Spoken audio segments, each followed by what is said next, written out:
माँ दंतेश्वरी के इस पावन धारा में उपस्थित जिला संयोजक, कर्मचारी अधिकारी फेडरेशन के तमाम पदाधिकारीगण, हमारे साथ आए हुए समस्त सहायक शिक्षक फेडरेशन के साथी, नारी शक्ति और तमाम विभाग के जितने भी कर्मचारी यहाँ पर उपस्थित हैं, सभी को इस दंतेश्वरी मैया की पावन धरा में मैं स्वागत करता हूँ, अभिनंदन करता हूँ और आपके इस जज्बे को सलाम करता हूँ कि आप लोगों ने इस आंदोलन को सफल बनाने के लिए इतनी भारी संख्या में यहाँ पर उपस्थित है।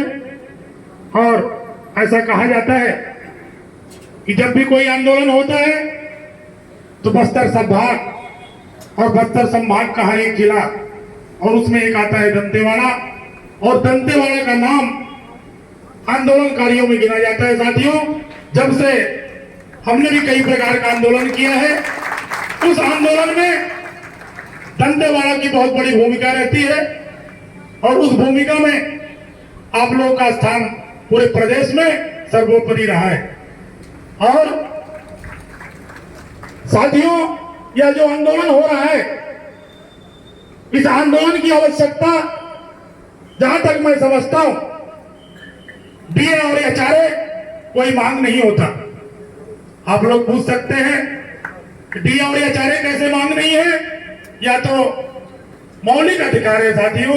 इसके पहले जब से छत्तीसगढ़ राज्य का निर्माण हुआ है या भारत देश जब से आजाद हुआ है, पहले हम लोग मध्य प्रदेश में थे, निश्चित तौर पे एक भी बार किसी की भी सरकार रही हो, हमको डीए और एचआरए के लिए आंदोलन नहीं करना पड़ा।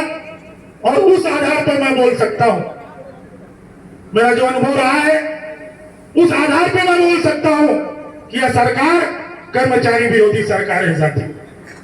क्योंकि ऐसी सरकार, अभी डेलीगेशन हमारा लोग का हुआ था, 2 बार की वार्ता डीए और एचआरए के लिए कर्मचारियों से हुआ था, मंत्रालय में हुआ था। हम लोगों ने प्रपोजल दिया था कि आपके पास, छत्तीसगढ़ सरकार के पास अगर पैसे की दिक्कत है कोई बात नहीं। हम लोगों ने उनको प्रपोजल भी दिया था, माननीय कमल वर्मा जी के साथ मैं भी गया था। अगर आपके पास पैसा नहीं है तो कोई बात नहीं, लेकिन जब भी आप हमको डीए देंगे, दे तिथि से डीए देंगे साथी। क्योंकि हम सभी कर्मचारियों को, हमको पूरा विश्वास रहेगा कि सरकार अभी आर्थिक स्थिति से गुजर रही है। अब आने वाले समय में जब भी जारी होगा, हमारा पैसा पूरी ईमानदारी के साथ हमारे खाते में आ जाएगा। आज हमारी सरकार दिक्कत में है तो उसका सहयोग करना चाहिए।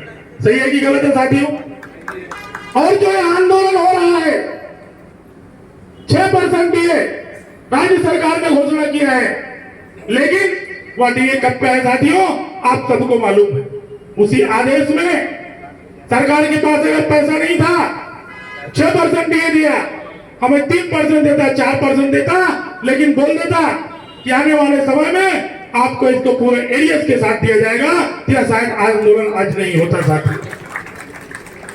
मैं आप सबको बताना चाहूंगा, माननीय मुख्यमंत्री जी के पास भी हम लोग गए, हमारे 20 प्रांताध्यक्ष वहां पर उपस्थित थे। माननीय मुख्यमंत्री जी ने कहा कि हमने 6% की घोषणा कर दिया है।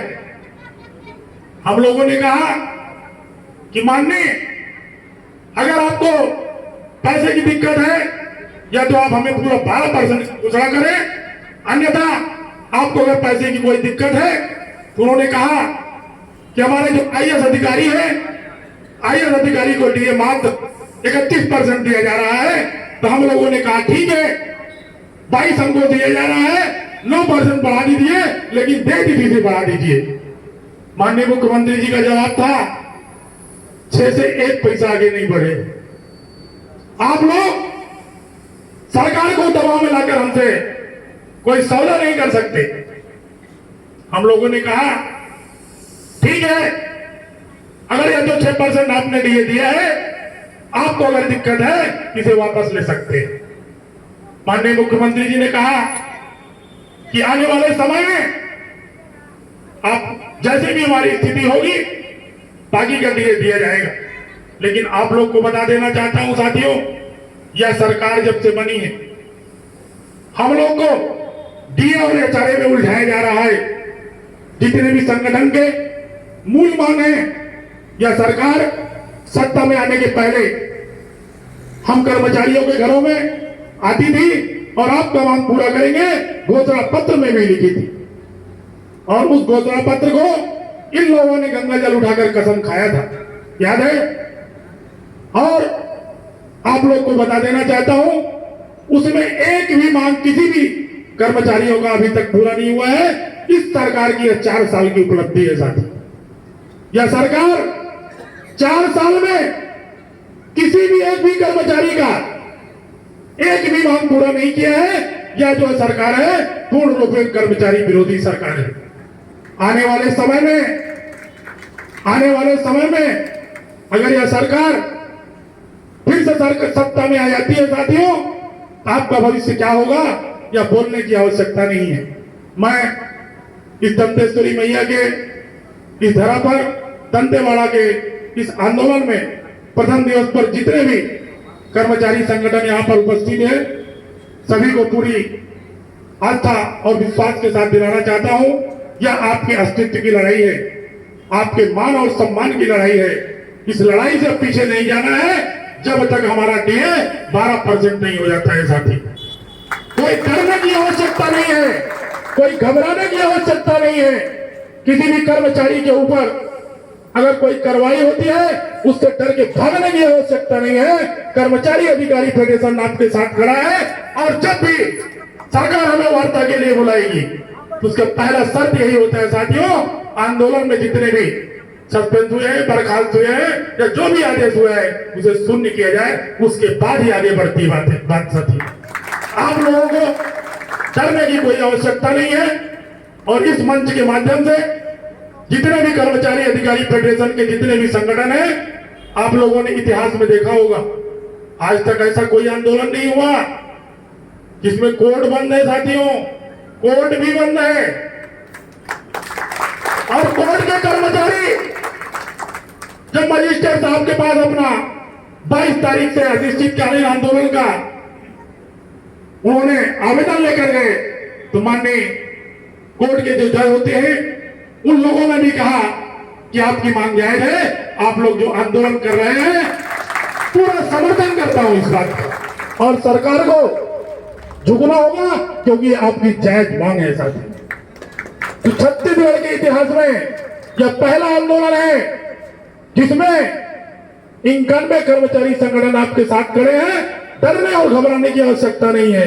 कर्मचारी अधिकारी फेडरेशन माननीय कमल वर्मा जी के नेतृत्व में एक अपने संघर्ष को प्राप्त करेगा। और आप लोगों ने यहां पर हमें बुलाया, मान दिया, सम्मान दिया, उसके लिए बहुत बहुत धन्यवाद। जय हिंद, जय भारत, जय छत्तीसगढ़। धन्यवाद अदित जी। और इसी के